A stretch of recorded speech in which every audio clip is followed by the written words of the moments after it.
വളരെയധികം പഠനങ്ങൾ പ്രമേഹത്തെക്കുറിച്ചുണ്ടെങ്കിലും അതെങ്ങനെ കൺട്രോൾ ചെയ്യണമെന്ന് ഇന്നും രോഗികൾ അറിയാത്തൊരു സ്ഥിതിയിലാണ് നാം ഇരിക്കുന്നത്. ഈ പ്രമേഹം ഞാൻ നേരത്തെ പറഞ്ഞാൽ ഒരുപക്ഷെ ജന്മനാൽ തന്നെ ശരീരത്തിൽ തുടങ്ങിയിരിക്കും, പക്ഷെ ഒരു കാലഘട്ടത്തിലേ അത് പുറമേക്ക് കാണുകയുള്ളൂ. ഈ ശരീരത്തിന് തൂക്കം കൂടുന്നതനുസരിച്ചിട്ട് പ്രമേഹം ഉണ്ടാകാനുള്ള സാധ്യത വളരെ കൂടുതലാണ്. ഒരു അരമണിക്കൂർ ആഴ്ചയിൽ 5 ദിവസം വ്യായാമം ചെയ്യുന്നത് ഏറ്റവും പ്രധാനമാണ്, പ്രത്യേകിച്ച് 35 വയസ്സിന് ശേഷമുള്ളവർ.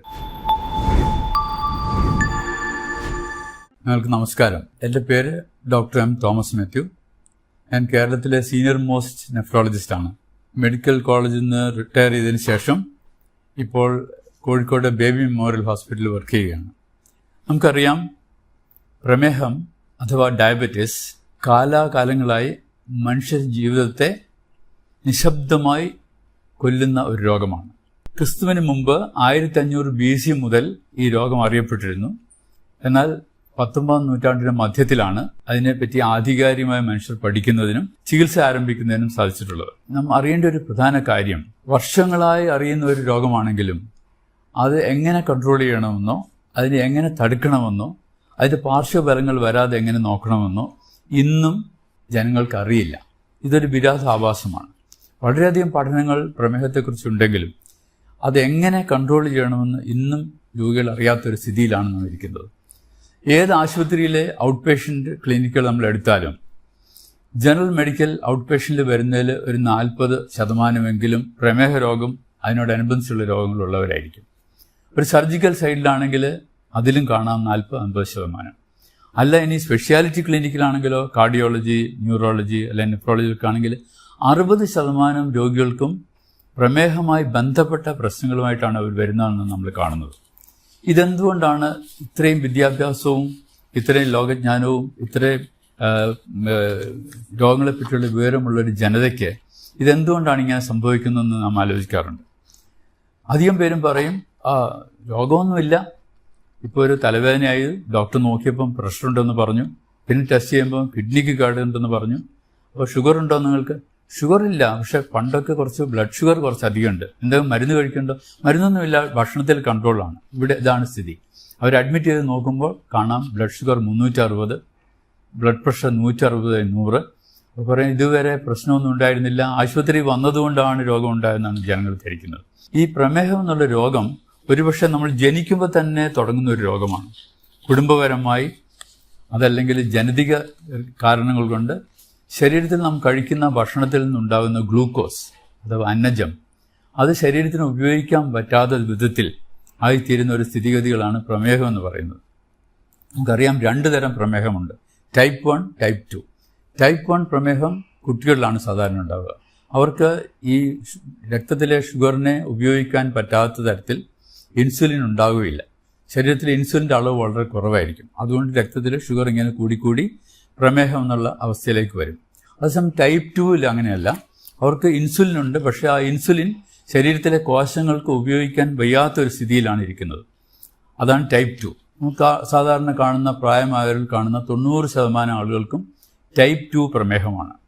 ഈ പ്രമേഹം ഞാൻ നേരത്തെ പറഞ്ഞാൽ ഒരുപക്ഷെ ജന്മനാൽ തന്നെ ശരീരത്തിൽ തുടങ്ങിയിരിക്കും, പക്ഷെ ഒരു കാലഘട്ടത്തിലേ അത് പുറമേക്ക് കാണുകയുള്ളൂ. അതിന് വരുന്നതിന് മുമ്പ് തന്നെ പല പല ലക്ഷണങ്ങളുണ്ട്. ഒന്നാമത്, ശരീരത്തിന് ആവശ്യത്തിൽ കൂടുതലുള്ള വണ്ണം.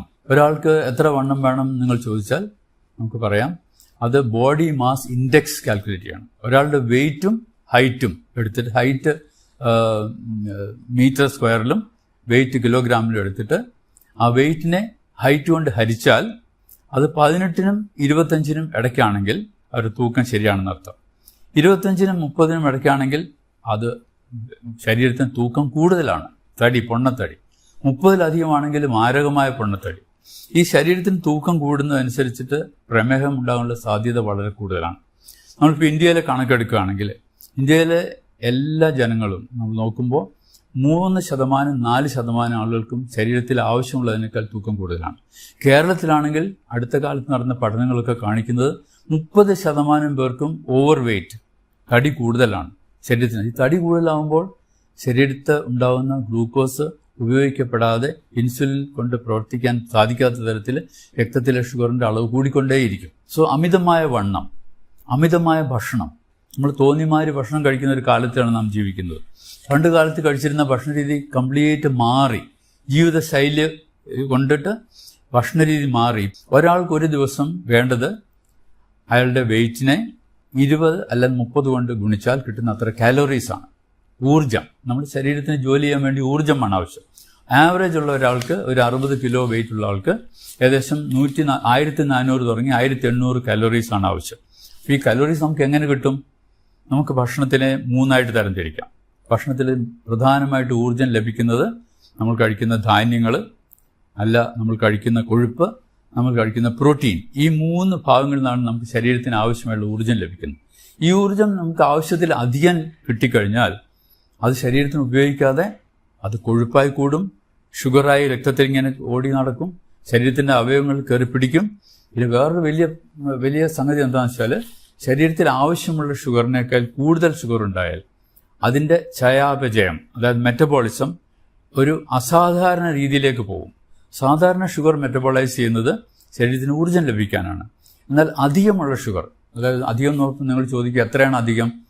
അതായത് ഒരു ഫാസ്റ്റിംഗ് സ്റ്റേജിൽ ഒരാൾക്ക് ഷുഗർ വേണ്ടത് 100 മില്ലിഗ്രാമിൽ കുറവായിരിക്കണം. 80 തുടങ്ങി 100 ഫാസ്റ്റിങ്ങിൽ വേണ്ടത്. ഭക്ഷണം കഴിച്ച് 2 മണിക്കൂറിന് ശേഷം നോക്കുകയാണെങ്കിൽ അത് ഒരു 120-നും 140-നും ഇടയ്ക്കായിരിക്കും. അതിൽ കൂടുതലൊക്കെയാണ് അധികം ഷുഗർ എന്ന് പറയുന്നത്. അപ്പോൾ രക്തത്തിലെ ഷുഗർ അധികമായാൽ അത് ശരീരത്തിന് ഉപയോഗിക്കുന്നത് സ്വാഭാവികമായി ഉപയോഗിക്കുന്നതിന് പകരം അത് അബ്നോർമൽ പാത്വേയിൽ കൂടെ പോകും. 5 തരത്തിൽ ഈ ഗ്ലൂക്കോസ് മെറ്റബോളൈസ് ചെയ്തു പോകും. അത് ഈ 5 തരത്തിൽ പോകുന്ന മെറ്റബോളിസം ശരീരത്തിന് ഉപയോഗമില്ലാതെ ശരീരത്തിന് കേട് വരുത്തുന്ന രീതിയിലാണ് ആ മെറ്റബോളിസം നടത്തുന്നത്. അപ്പോൾ എന്ത് പറ്റും? ഈ ഷുഗർ ശരീരത്തിന് ഉപയോഗിക്കാതെ കൊഴുപ്പായി ലിവറിലേക്ക് പോയി അടിയും. ഫാറ്റി ലിവർ ഉണ്ടാവും. കൂടാതെ ഈ മെറ്റബോളിസം തെറ്റി വരുന്ന അസാധാരണമായുള്ള മെറ്റബോളിസം കൊണ്ടിട്ട് അതിലുണ്ടാകുന്ന ഘടകങ്ങൾ ശരീരത്തിലെ രക്തക്കുഴലിനെയും കോശങ്ങളെയും ഒക്കെ മാരകമായി അഫക്റ്റ് ചെയ്യും. അങ്ങനെ വലിയ രക്തക്കുഴലുകൾക്കും ചെറിയ രക്തക്കുഴലുകൾക്കും ഒക്കെ കേടുവന്ന് കാലക്രമേണ ആ ഒരു രോഗമായി മാറുകയാണ് ചെയ്യുന്നത്. ഈ ഷുഗർ കൂടിയുണ്ട്. ആവശ്യത്തിലധികം ഷുഗർ ശരീരത്തിലുണ്ടായാൽ അത് ശരീരത്തിന് ദോഷമാണ് എന്നുള്ള വാസ്തവം നമ്മളെപ്പോഴും അറിഞ്ഞിരിക്കും. ഷുഗർ കുറയ്ക്കുന്നത് ശരീരത്തിന് ആവശ്യമുള്ള ഊർജ്ജം കിട്ടാൻ വേണ്ടി മാത്രമുള്ള ഭക്ഷണം കഴിക്കുക. ഇപ്പോൾ ഒരു 1600 കാലറി വേണമെങ്കിൽ അത് ഒരു 3 തവണയായിട്ട് അത് ഡിവൈഡ് ചെയ്യണം. രാവിലെ ഒരു 350-400 കലോറി, രാത്രി അതുപോലെ 350-400 കലോറി, ഉച്ചയ്ക്ക് അതിന് ബാക്കിയുള്ള ഭക്ഷണം ക്രമീകരിക്കാൻ ലോക ആരോഗ്യ സംഘടനയും ഡയബറ്റിക് അസോസിയേഷനും ഒക്കെ കൂടി തീരുമാനിച്ചിരിക്കുന്ന ഒരു ഫുഡ് പ്ലേറ്റ് ഉണ്ട്. ആ ഫുഡ് പ്ലേറ്റ് എന്ന് പറഞ്ഞാൽ നമ്മൾ സാധാരണ ഒരു പ്ലേറ്റ് എടുത്താൽ അത് 4ആയിട്ട് നമ്മൾ ഡിവൈഡ് ചെയ്യണം, മാനസികമായി ഡിവൈഡ് ചെയ്യണം. അതിൻ്റെ പകുതി ഭാഗം പച്ചക്കറികൾ മാത്രമേ പാടുള്ളൂ.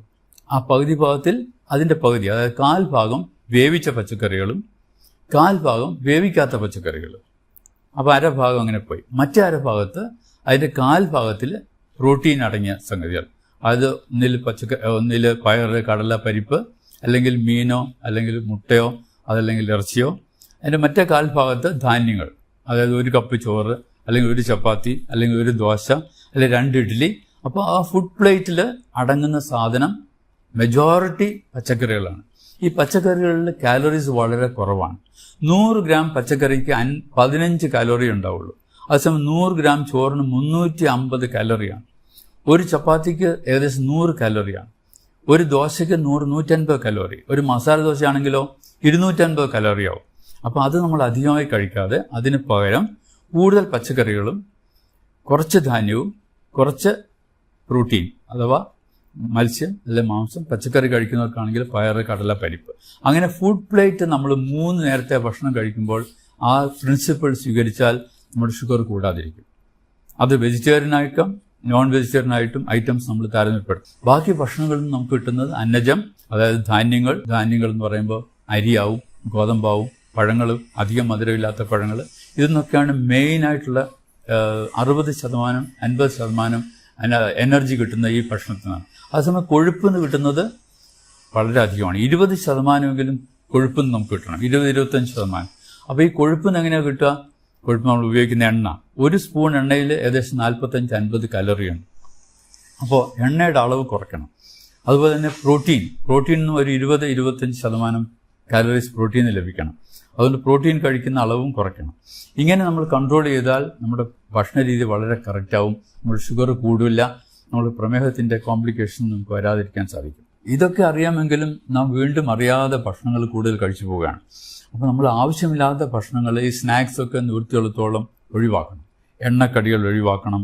പിന്നെ ഈ ഷുഗറുള്ള ആളുകൾ 3 നേരത്തെ ഭക്ഷണത്തിന് പുറമെ ഇടയ്ക്ക് 2 ലഘുഭക്ഷണം കൂടെ കഴിക്കുന്നത് നന്നായിരിക്കും.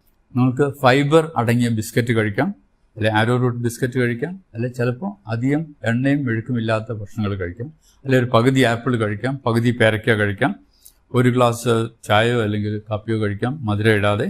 ഇതൊരു ശീലം നമ്മൾ ഉണ്ടാക്കണം, മധുരം ഉപയോഗിക്കാതെ ഭക്ഷണങ്ങൾ കഴിക്കാനുള്ള ശീലം. അതുപോലെ ഏറ്റവും പ്രധാനമുള്ള കാര്യമാണ് ശരീരത്തിന് വ്യായാമം.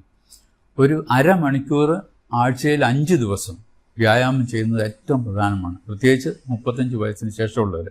ഈ വ്യായാമം ചെയ്യുമ്പോൾ ശരീരത്തിന് ആവശ്യമുള്ള ഊർജം അത് ഉപയോഗിച്ചു പോകും. അപ്പോൾ ആവശ്യമില്ലാതെ ഊർജം ശരീരത്തിൽ കെട്ടി നിൽക്കില്ല. ഈ വ്യായാമം ചെയ്യുമ്പോൾ ആ ഊർജം അതിനായിട്ട് ഉപയോഗിച്ചു പോകും. അങ്ങനെ നമ്മുടെ ശരീരത്തെ നല്ല ആരോഗ്യസ്ഥിതിയിൽ മെയിൻറ്റെയിൻ ചെയ്യാൻ സാധിക്കും. ഇങ്ങനെയൊക്കെ ചെയ്താലും ജനിതകമായി ഉണ്ടാകുന്ന ഡയബറ്റീസ് വരാതിരിക്കില്ല. വന്നു കഴിഞ്ഞാൽ നമ്മൾ അതിനുള്ള മരുന്നുകൾ കൃത്യമായിട്ട് എടുക്കണം. ഡോക്ടറെ സമീപിച്ച് ആ മരുന്നുകൾ എന്ത് വേണമെന്ന് ചോദിച്ചാൽ ഡോക്ടർ പറഞ്ഞുതരും. അതനുസരിച്ച് മരുന്ന് ഉപയോഗിക്കാം, ഗുളികൾ ഉപയോഗിക്കാം. അത് പോരാതെ വരികയാണെങ്കിൽ വരുന്ന സന്ദർഭങ്ങളിൽ നമുക്ക് ഇൻസുലിൻ ഉപയോഗിക്കാം. അങ്ങനെ ഷുഗർ കൺട്രോൾ ചെയ്യാം. അപ്പോൾ നിങ്ങൾ ചോദിക്കും, ഷുഗർ കൺട്രോൾ ചെയ്യാൻ ഭക്ഷണം മാത്രം നോക്കിയാൽ പോരാ. ഭക്ഷണത്തിന് ഒരു പരിധിവരെ മാത്രമേ ഷുഗറിനെ കൺട്രോൾ ചെയ്യാൻ പറ്റുള്ളൂ. അതിൽ കൂടുതൽ കൺട്രോൾ വേണമെങ്കിൽ മരുന്ന് വേണം എന്നുള്ളത് തീർച്ചയാണ്. ആ മരുന്നിന് പുറമെ വ്യായാമം, റെഗുലർ ചെക്കപ്പ് ഇതൊക്കെ വേണം. ആഴ്ചയിൽ 1 പ്രാവശ്യമെങ്കിലും രക്തത്തിലെ ഷുഗർ ടെസ്റ്റ് ചെയ്യണം. അതനുസരിച്ചിട്ട് മരുന്നുകളുടെ അളവ് വ്യത്യാസപ്പെടുത്താം. അതുകൊണ്ട് ഈ പ്രമേഹം കൊണ്ടിട്ട് ബാക്കി കോംപ്ലിക്കേഷൻ വരാതെ നമ്മൾ ശ്രദ്ധിക്കണം. ശരീരത്തിന്റെ എല്ലാ അവയവങ്ങളെയും, എല്ലാ ഭാഗങ്ങളെയും, ആന്തരിക ഭാഗങ്ങളെയും ബാഹ്യമായിട്ടുള്ള ഭാഗങ്ങളെയും മുഴുവൻ മാരകമായി പിടിക്കുന്ന ഒരു രോഗമാണ് പ്രമേഹം. പക്ഷെ ഒരാൾക്ക് ഇതെല്ലാം വരണമെന്നില്ല. ചില ആളുകൾക്ക് ഒരു പക്ഷേ കിഡ്നിയുടെ രോഗമായിരിക്കും കൂടുതൽ, വേറൊരാൾക്ക് ഹൃദയരോഗത്തിനായിരിക്കും കൂടുതൽ, വേറൊരാൾക്ക് ഞരമ്പിൻ്റെ രോഗമായിരിക്കും കൂടുതൽ.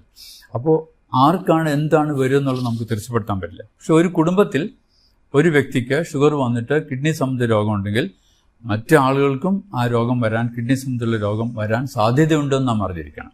അതുപോലെ തന്നെ ഒരാൾക്ക് കാലിലെ ഞരമ്പിന് കേടുവന്ന് ഒരു വിരൽ മുറിക്കുകയൊക്കെ ചെയ്യേണ്ടി വന്നാൽ നാം അങ്ങനെ ആളുകളെ കാണാറുണ്ട്. അവരുടെ കുടുംബത്തിലുള്ള മറ്റാളുകൾക്കും ഇങ്ങനെ വരാൻ സാധ്യതയുണ്ടെന്ന് നാം അറിഞ്ഞിരിക്കണം. ഇപ്പോൾ ഉള്ള കണക്കനുസരിച്ചിട്ട് നമ്മുടെ ലോകത്തിലെ ഇന്ത്യ രാജ്യത്തിനാണ് 2ാം സ്ഥാനം ഷുഗറുള്ള ആളുകളുടെ. ആ ഇന്ത്യ രാജ്യത്തിന് തന്നെ കേരളത്തിലാണ് 1ാം സ്ഥാനം. ഇതെന്തുകൊണ്ട് ഇങ്ങനെ വരുന്നു എന്നുള്ളതിന് ഒരുപാട് പഠനങ്ങളുണ്ട്. ഒരുപക്ഷെ നമ്മുടെ ജനിതക മാറ്റം കൊണ്ടായിരിക്കാം, അല്ലെങ്കിൽ നമ്മുടെ ജീവിത ശൈലി മാറ്റങ്ങൾ കൊണ്ടായിരിക്കാം, അല്ലെങ്കിൽ അടുത്ത കാലങ്ങളിലുണ്ടായ ഫുഡ് ഹാബിറ്റ്സിൻ്റെ മാറ്റങ്ങൾ കൊണ്ടായിരിക്കാം. അപ്പോൾ ഇങ്ങനെ വരുന്ന ഷുഗർ ഭാവിയിൽ ഈ ഇൻസുലിനൊക്കെ ഉള്ളതുകൊണ്ട് ജീവിത ദൈർഘ്യം കൂടും. ജീവിത ദൈർഘ്യം കൂടുന്തോറും ഈ രോഗത്തിൻ്റെ കോംപ്ലിക്കേഷൻസ് കൂടുതൽ വന്നുകൊണ്ടിരിക്കുകയാണെന്ന് നാം മറക്കരുത്. അപ്പോൾ ഈ കോംപ്ലിക്കേഷൻസ് വരാതിരിക്കണമെങ്കിൽ കൃത്യമായി നമ്മളിതൊക്കെ നോക്കി വെച്ചിരിക്കണം. ഏതൊരു പ്രായം ആയ ആളും, 30 വയസ്സിന് കഴിഞ്ഞ ആളും വർഷത്തിൽ ഒരിക്കലെങ്കിലും അവരുടെ ബ്ലഡ് ഷുഗർ നോക്കണം. ബ്ലഡ് ഷുഗർ നോക്കുമ്പോൾ അത് വേണ്ടതിലധികമാണെന്ന് കണ്ടാൽ തീർച്ചയായും ഡോക്ടറെ സമീപിച്ച് അവരുടെ വെയിറ്റ് മനസ്സിലാക്കണം. വെയിറ്റ് അനുസരിച്ചിട്ട് അത് ക്രമീകരിക്കണം, ഭക്ഷണ രീതി ക്രമീകരിക്കണം. നമ്മൾ ഒന്ന് രണ്ട് നമ്പേഴ്സ് ഓർത്തിരിക്കുന്ന എപ്പോഴും നല്ലതാണ്. Number 30, number 40, number 70, number 80, number 90. നമ്മൾ ചോദിക്കും ഇതെന്താ നമ്പർ? നമ്മുടെ 40 എന്ന് പറഞ്ഞാൽ ആണുങ്ങളുടെ കഴുത്തിൻ്റെ ചുറ്റളവാണ്.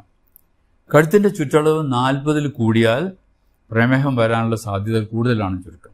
അത് സ്ത്രീകൾക്കാണെങ്കിൽ 30 ഇഞ്ച് കൂടുതലാണെങ്കിൽ അതും പ്രമേഹം വരാൻ സാധ്യതയാണ്.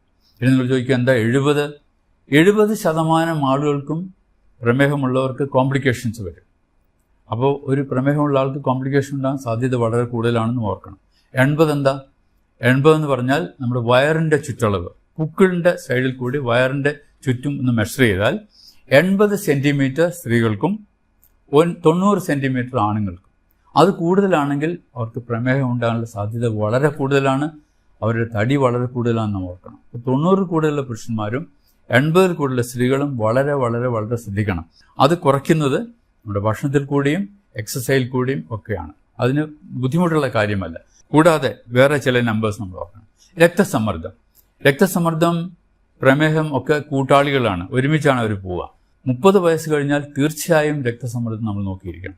അതൊരു നിശബ്ദ കൊലയാളിയാണ്. യാതൊരു സൈൻസും സിംറ്റം ഇല്ലാതെ പെട്ടെന്ന് ഒരു ദിവസം ബ്രെയിൻ അറ്റാക്ക് വരും, അല്ലെങ്കിൽ ഹാർട്ട് അറ്റാക്ക് വരും, അല്ലെങ്കിൽ കിഡ്നി ഫെയിൽ ചെയ്യും. അപ്പോഴാണ് അറിയുന്നത് പ്രഷർ 200/120 ആണെന്നുള്ള കാര്യം. നോർമലായിട്ട് ഒരാൾക്ക് 140/80 ബ്ലഡ് പ്രഷർ. അതിൽ കൂടുതലുണ്ടെങ്കിൽ അതിൻ്റെ കാരണം എന്താണെന്നും അതിൻ്റെ ട്രീറ്റ്മെൻറ്റ് എന്താണെന്നും നമ്മൾ തീരുമാനിക്കും. ഇപ്പോൾ ആശുപത്രിയിൽ പോകുമ്പം നമ്മൾ കാണുന്ന രോഗികൾ വരും. അപ്പോൾ ഡോക്ടറെ എനിക്ക് കാല് വേദനയാണ്, മുട്ടുവേദനയാണ്, കാല് തരിപ്പുണ്ട്, അത് നിങ്ങൾക്ക് വേറെ എന്തെങ്കിലും അസുഖം ഉണ്ടോ എന്ന് ചോദിച്ചാൽ അസുഖമൊന്നുമില്ല എന്ന് പറയും. പിന്നെ ചോദിച്ചു വരുമ്പോഴാണ് തരുന്നത് 20 വർഷമായിട്ട് പ്രമേഹ രോഗമുണ്ട്, 15 വർഷമായിട്ട് രക്തസമ്മർദ്ദമുണ്ട് എന്ന് അവർ പറയുന്നു. ഒരു 50 വർഷമായ രോഗികളെ കണ്ട് പരിചയമുള്ള എനിക്ക് നിങ്ങളോട് പറയാനുള്ളൊരു പ്രധാന കാര്യം അതാണ്. ഡോക്ടർമാരെ സമീപിക്കുമ്പോൾ നിങ്ങളുടെ രോഗത്തിൻ്റെ മുമ്പുകൂട്ടിയുള്ള വിവരങ്ങൾ തീർച്ചയായും പറഞ്ഞിരിക്കണം. അതല്ലെങ്കിൽ ചികിത്സ തെറ്റും, മരുന്ന് തെറ്റും, ഡോക്ടർ കൺക്ലൂഷൻ തെറ്റിപ്പോവും, അത് നിങ്ങൾക്ക് തന്നെ ബുദ്ധിമുട്ടാവും. അപ്പോൾ അവനവർക്കുള്ള രോഗത്തെപ്പറ്റി നാം അറിഞ്ഞിരിക്കണം. അത് മറ്റുള്ള ഡോക്ടർമാരടുത്ത് പറയാൻ മടി കാണിക്കരുത്. ഡോക്ടർ ഇങ്ങനെ ചോദിച്ച് സമയം എടുത്തിട്ട് കണ്ടുപിടിക്കുന്ന ഒരു കാര്യമല്ല. നമ്മുടെ രോഗത്തെപ്പറ്റി, നമ്മുടെ ശരീരത്തിൻ്റെ സ്ഥിതിയെപ്പറ്റി നമ്മളെപ്പോഴും ബോധവാന്മാരായിരിക്കണം. പിന്നെ നാം അറിയണം, ഈ പ്രമേഹം എത്ര സൂക്ഷിച്ചാലും കുറച്ച് കൂടുതലായി വരുന്ന രോഗമാണ്. 60% ആളുകൾക്കും കിഡ്നി രോഗം ആയി മാറാം. കിഡ്നി രോഗം പ്രമേഹത്തിൻ്റെ കൂടെ വരാം. Diabetic nephropathy. 50% ആളുകൾക്കും ഹാർട്ട് ഡിസീസ് വരാം. ഏകദേശം 50% 60% ആളുകൾക്ക് ന്യൂറോപ്പതി വരാം, ഞരമ്പിൻ്റെ കോംപ്ലിക്കേഷൻ വരാം. ഇങ്ങനെയൊക്കെ ഉണ്ടാകുന്ന ഒരു രോഗം. കണ്ണിന് കേട് വരും വളരെ അധികം പേർക്ക്. അപ്പോൾ കണ്ണിന് കേട് വരും, ലേസർ അടിക്കും, ഇതൊക്കെ രോഗികൾക്ക് ഉണ്ടാകുന്ന സംഗതികളാണ്. പക്ഷെ അവർ പറയാറില്ല. പിന്നെ ചോദിച്ചു വരുമ്പോൾ ആ കണ്ണിന് ലേസർ അടിച്ചിരുന്നു 2 വർഷം മുമ്പെന്ന് പറയും. അപ്പോൾ അന്നേ ഷുഗർ ഉണ്ടെന്നുള്ള കാര്യം അവർ മറന്നു പോകുന്നു. ആ ഷുഗറിനെ കൺട്രോൾ ചെയ്യുന്ന കാര്യം മറന്നു പോകുന്നു. ഡോക്ടർമാർ പറയും നിങ്ങൾ ശരിക്കും ഷുഗർ കൺട്രോൾ ചെയ്യണം. എന്നാൽ എങ്ങനെ കൺട്രോൾ ചെയ്യണമെന്ന് അവർക്ക് അറിയുന്നില്ല. ഭക്ഷണത്തിൽ ക്രമീകരിക്കുക, എക്സസൈസ് ചെയ്യുക, വെയിറ്റ് കുറയ്ക്കുക, ഈ പ്രധാന കാര്യങ്ങളെല്ലാം നമ്മൾ സൂക്ഷിച്ചാൽ കൂടുതൽ കോംപ്ലിക്കേഷൻ ഇല്ലാതെ ഡയബറ്റീസിനോട് കൂടി ഒരു സുഗമമായ ജീവിതം നയിക്കാൻ സാധിക്കും. നമുക്ക് മനസ്സിലായെന്ന് കരുതുന്നു. Thank you very much.